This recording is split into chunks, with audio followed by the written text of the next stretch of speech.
réflexion excessive, c'est la principale cause de malheur. Voici 8 façons de vaincre tes pensées excessives. 1. Le problème, c'est rarement le problème. 99% du mal, c'est causé dans ta tête par toi et tes pensées. 1% du mal, c'est causé par la réalité. Ce qui se passe réellement est le résultat. La plupart du temps, le problème, ce n'est pas le problème. C'est la façon dont tu envisages le problème qu'il est. 2. Évite le rejet de toi-même. Tu ne penses pas mériter cette opportunité. Postule quand même. Tu ne penses pas que ton article est assez bon. Publie-le quand même.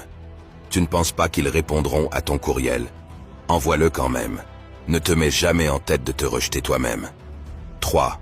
Le silence et le temps. La vérité, c'est que la plupart des problèmes ne se résolvent pas en réfléchissant davantage. Je sais que ça semble contre-intuitif, mais écoute-moi. Tu trouveras la plupart des réponses que tu cherches dans le silence, avec le temps et l'esprit clair. Si tu n'arrives pas à résoudre un problème, arrête d'essayer. Ton cerveau travaillera en arrière-plan et te donnera la réponse à temps. 4. Une question importante. Lorsque tu commences à critiquer les erreurs passées de ton canapé ou à voir le désastre à chaque coin de rue, demande-toi s'il y a quelque chose que je peux faire maintenant pour changer le passé ou influencer positivement l'avenir. Si la réponse est oui, fais-le. Agise. Si la réponse est non, sois en paix. Laisse tomber. Tu dois agir ou laisser tomber. Tout le reste n'est que de l'automutilation. 5. Le pouvoir du moment présent. Tu n'as pas besoin de trop réfléchir pour t'assurer un avenir meilleur. Tu n'as pas non plus besoin de réfléchir à un meilleur passé. Tout.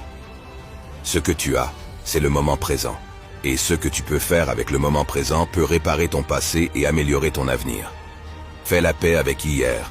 Laisse tomber demain et saisis l'instant présent. 6. Vérifie tes propres pensées.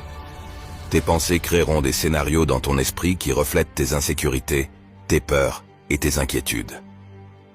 Il est donc important de toujours vérifier tes propres pensées avant de les accepter, car dans des situations très émotionnelles, tes pensées te raconteront des histoires qui ne sont tout simplement pas vraies. Vérifie toi-même les faits. 7.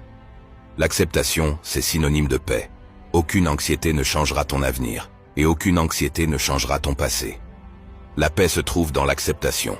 Accepte l'imperfection, accepte l'incertitude, accepte l'incontrôlable. Tu n'es pas obligé de comprendre, de tolérer, ou même d'oublier quelque chose. Mais si tu veux la paix, tu dois l'accepter. 8. La santé commence dans ton esprit.